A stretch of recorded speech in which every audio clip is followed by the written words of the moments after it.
السلام عليكم ورحمة الله وتعالى وبركاته. معكم الراقي المعالج الشريف رشيد بإذن الله. Bonjour à vous. Voici donc une nouvelle thématique de communication pour vous dire comment me joindre pour un soin de Rokia. Alors, tout simplement, pour me joindre, il suffit de me contacter au 06 30 01 58 82. Je récapitule, au 06 30 01 58 82. Mais il est impératif de m'appeler sur mon numéro WhatsApp. Il faut qu'impérativement vous ayez WhatsApp pour me joindre, puisque si vous me joignez pas sur WhatsApp, ça va être très compliqué puisque je ne réponds pas au numéro standard. Voilà donc l'information principale. Et vous avez bien entendu mon site dédié à la Roqya qui est donc s'intitule roqyaplanet.fr. Je récapitule, roqyaplanet.fr. Je vous mettrai tout ça en barre d'intitulé en dessous de la vidéo. Concrètement, rentrons dans le vif du sujet. Pour toute personne qui souhaite me faire une Roqya à distance, puisque je ne fais pas de Roqya en présentiel, c'est-à-dire concrètement, ni je me déplace chez la personne, ni la personne ne se déplace chez moi. Je fais tout à distance à travers le monde. Alhamdulillah wa shukrulillah. Cela dans plus de 15 pays. La personne me contacte, elle m'envoie son message audio vocal, j'établis un diagnostic, ce qu'on appelle al-tshkhis al-hala, al-kashf bi-idnillah, et ensuite on établit exactement les symptômes, les mots MAUX qu'elle a au moment où elle m'a laissé son message. À ce moment-là, je pourrais lui dire si réellement elle est touchée par l'occulte, si elle a ce qu'on appelle de la sorcellerie, al-sihr, ou al-ayn harra, al-ayn hasida, taba'a, tawabi', etc., etc. Je pourrais établir exactement ce qu'elle a dans l'occulte. Qu'est-ce qui bloque, sihr tqaf, par exemple, etc., etc. Quelles sont les barrières qui la bloquent? Ou en ce qu'on appelle sihr al-muruta min al-walidin ou min al-ajdad, c'est-à-dire de la sorcellerie héritée des grands-parents, etc., etc. Voilà concrètement comment je fonctionne au niveau de la ruqya à distance. Et ensuite, suite à cela, une fois que j'aurai établi son diagnostic, qu'on aura posé son diagnostic à la personne concernée, le malade en question, je commencerai à ce moment-là une ruqya qui durera une heure. Une heure de nettoyage, puisque c'est une heure de ruqya de nettoyage pour enlever tous les nœuds qu'elle a dans le corps, tous les pactes qu'elle a. Alors il y a deux choses. Il y a la sorcellerie humaine, qu'on appelle la sorcellerie du sorcier en question, mais il y a aussi la sorcellerie du monde des djinns et des shayatin. Donc, parce qu'aujourd'hui, on parle beaucoup de la sorcellerie humaine, mais il faut savoir aussi que le monde des djinns et des shayatin, ils font aussi de la sorcellerie. Donc, quand une personne, par exemple un sorcier, je donne des exemples, c'est plus parlant. Si un sorcier vous fait une sorcellerie, par exemple, et que c'est de la sorcellerie, ce qu'on appelle sorcellerie aspergée, as-sihr al-marchouch. Donc, il faut savoir que dans le monde des djinns et des shayatin, fil alam jinn, kitjadid lik sihr aussi. Donc, ça veut dire que vous avez de la sorcellerie aussi qui est faite aussi par le monde des djinns et des shayatin. Quand elle est faite par l'humain, automatiquement, vous avez aussi de la sorcellerie qui est faite aussi dans le monde des djinns. Voilà, sachez-le bien. Il ne peut pas y avoir de sorcellerie humaine sans qu'il n'y ait de sorcellerie du monde des djinns et des shayatin. Vous avez les deux. Alors souvent, moi je vois pas mal de raqis qui s'attardent aussi sur la sorcellerie humaine. Il faut savoir qu'il y a aussi la sorcellerie du monde des djinns et des shayatin, n'oublions pas.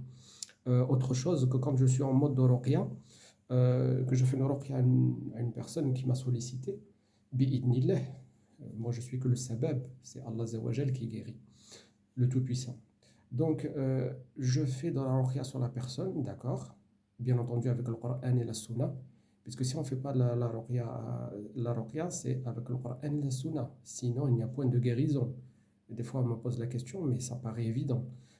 C'est avec le Coran qu'on arrive à atteindre une guérison, c'est une évidence. Donc, quand je fais une ruqya à une personne, eh bien, je fais les djinns et les shayatin ou khudam sihr, c'est-à-dire le djinn en question qui est censé être dans la personne, et je le fais venir, puisque il faut savoir que quand vous faites une ruqya à une personne, les djinns en général, ils sont à l'extérieur. Oui. En général, ils sont à l'extérieur parce que le djinn, il est pas là à attendre que vous fassiez dans la ruqya dessus. puisque la lecture coranique va le brûler, littéralement. Donc, en général, il faut avoir cette capacité, cette expertise, alhamdoulilah, qu'Allah Azza wa Jal nous a donné, de faire ramener, parce que je les ramène, ramener le djinn qui est lié à la sorcellerie de la personne que j'ai en face de moi, là en l'occurrence dans le message audio, pour que justement les nœuds soient dénoués et les pactes soient dénoués dans le corps du malade, de cette ledit sorcellerie, et ensuite il soit littéralement brûlé par la lecture coranique, le djinn en question. C'est de ça dont il s'agit. Parce que beaucoup font de la ruqya, mais il faut savoir que le djinn qui est envoyé par le sorcier, il n'est pas là à écouter la lecture coranique, il est à l'extérieur. Donc, et c'est pour ça qu'il faut lui faire vraiment, il faut vraiment qu'il soit présent au moment de la ruqya, afin que le soit leur lu la lecture coranique dessus, afin qu'il soit brûlé par la lecture coranique bi'idnillah. Ça, c'est une précision importante. Mais au travers de mon expérience et le fruit de mon expérience sur le terrain, j'ai constaté bi'idnillah, que beaucoup de gens étaient atteints de renouvellement de sorcellerie, ce qu'on appelle sihr tajdid. Sihr tajdid, si vous voulez, c'est que quand vous voulez faire une ruqya, ayez à l'esprit que le sorcier va renouveler à 80%, va renouveler sa sorcellerie. Quand vous faites une ruqya chez un raqi, peu importe que ce soit moi ou chez quelqu'un d'autre, un raqi ou un thérapeute, quand vous faites une ruqya, il faut savoir qu'à 80%, vous avez un renouvellement de ce ledit sorcier. Puisque le sorcier, il est informé par ces djinns et shayatin que vous avez dénoué tous les pactes, que vous êtes en train de vous libérer et que vous êtes allé vous soigner. Donc les djinns et les shayatin du sorcier, ils vont l'informer, et à ce moment-là, le sorcier vous fait un renouvellement de sorcellerie. Donc ayez à l'esprit, c'est ça que je veux dire, que quand vous faites une ruqya, que vous allez à 80% avoir un renouvellement. Après, bien entendu, on ne le souhaite pas, hein, on ne le souhaite pas. Il y a des gens, ils n'ont pas de renouvellement. Mais la plupart du temps, ce que j'ai constaté, fruit de l'expérience sur le terrain, c'est que 80% des gens qui font une ruqya sont atteints d'un renouvellement de sorcellerie. Donc à ce moment-là, il faut rappeler le thérapeute, le raqi, et lui dire que votre mal est toujours là, etc., afin qu'il voie, qu'il étudie ce renouvellement et qu'il regarde que ça a bien été effectué, ce renouvellement, et qu'à ce moment-là, il vous refasse une ruqya. Ça, c'est une chose. D'autre part, il y a aussi des gens qui sont atteints de la taba. La taba, c'est quoi? Je l'ai dit dans plusieurs de mes vidéos. C'est une compilation de sorcellerie et de mauvais œil, qui sont hérités de votre génération ancienne, de vos parents d'une part, de vos arrière-grands-parents d'autre part. C'est la taba. Mais la taba, c'est quoi exactement, concrètement, dans le corps de la personne? La taba, c'est ce qu'on appelle sobian.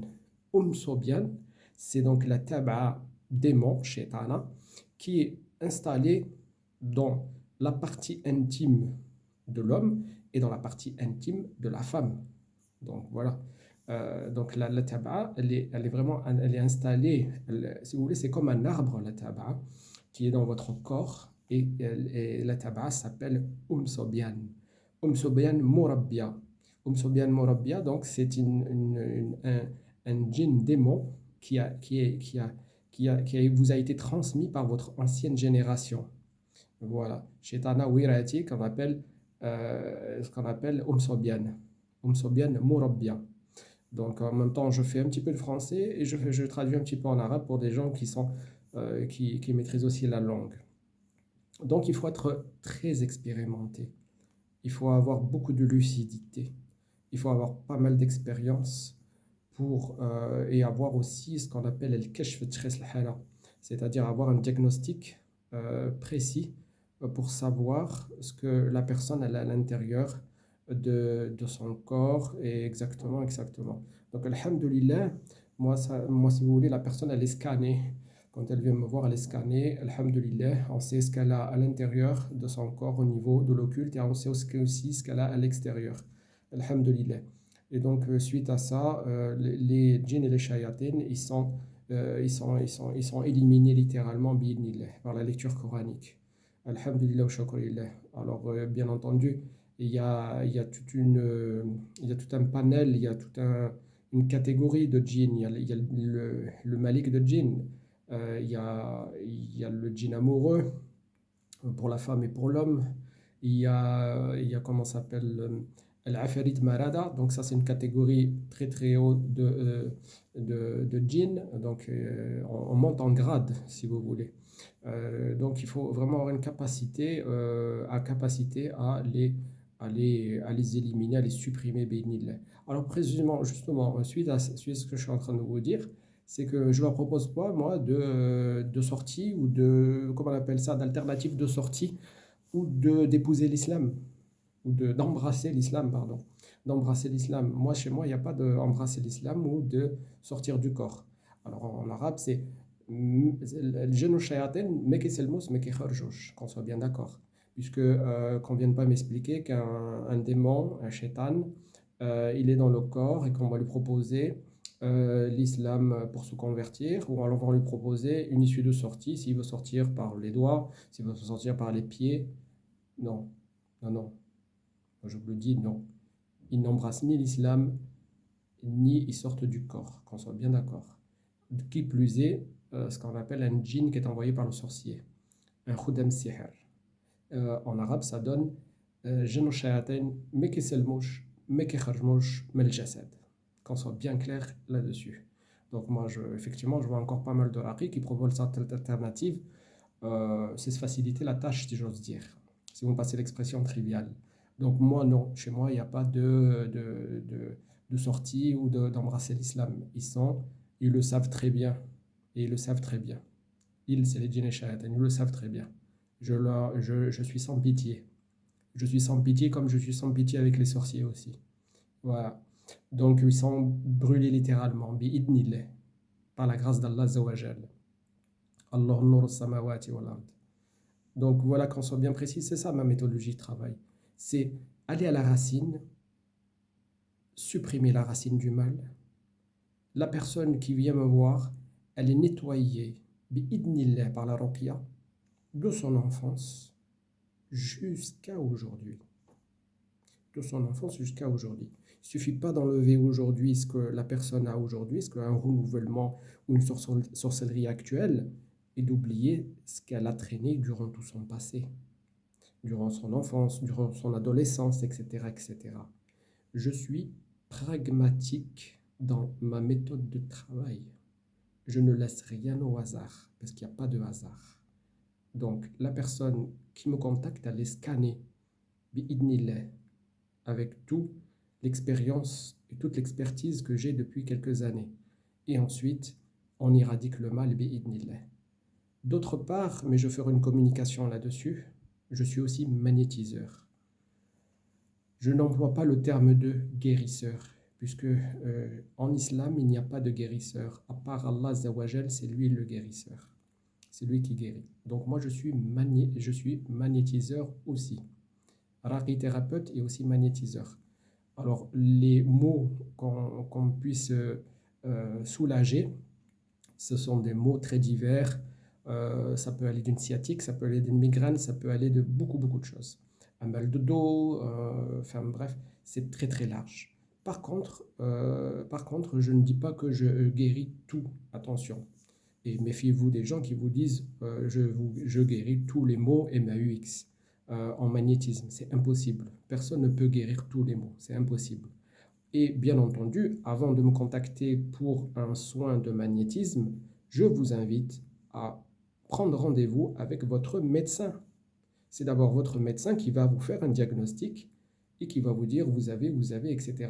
Si votre mal, une fois que vous avez vu votre médecin généraliste, votre mal ne passe pas au niveau du corps, et bien à ce moment-là, vous pouvez prendre l'initiative de contacter un magnétiseur sérieux, bien entendu, afin qu'il vous fasse le soin.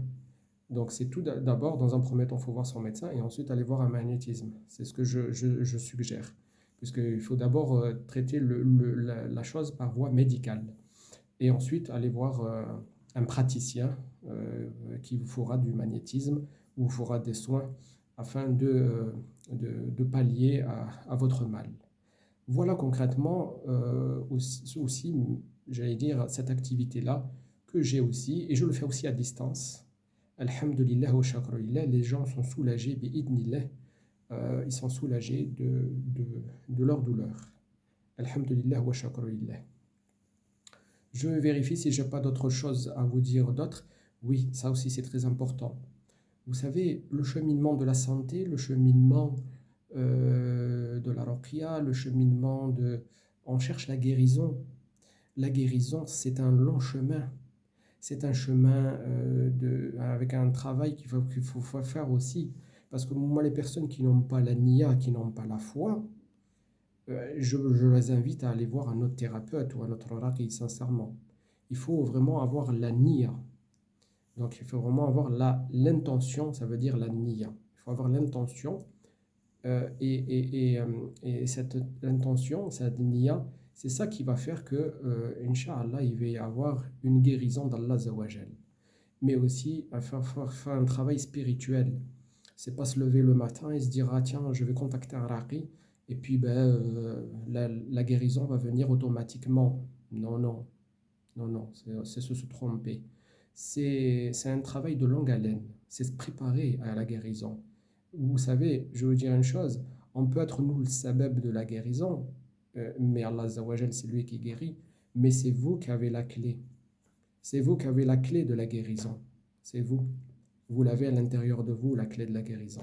La clé de la guérison, c'est-à-dire que je fais un cheminement spirituel, c'est-à-dire que je fais des lectures coraniques, je fais des douas, je fais des invocations, je fais de la lecture coranique, je fais Qiyam al-Lil, je me lève le matin à 3 heures du matin, je fais Qiyam al-Lil, je fais voilà, tout ça, tout ça, tout ça, tout ça, va faire que vous allez créer un champ magnétique qui va être un champ magnétique de lumière à nord et qui va faire que ça va vous aider dans votre cheminement de guérison. C'est ça, c'est ça. C'est l'impulsion de la guérison, elle est en vous. C'est comme une bougie qu'on va allumer à l'intérieur de soi-même. C'est ça la guérison. Et après, le raqi, il fait son travail, le thérapeute, il fait son travail, alhamdulillah.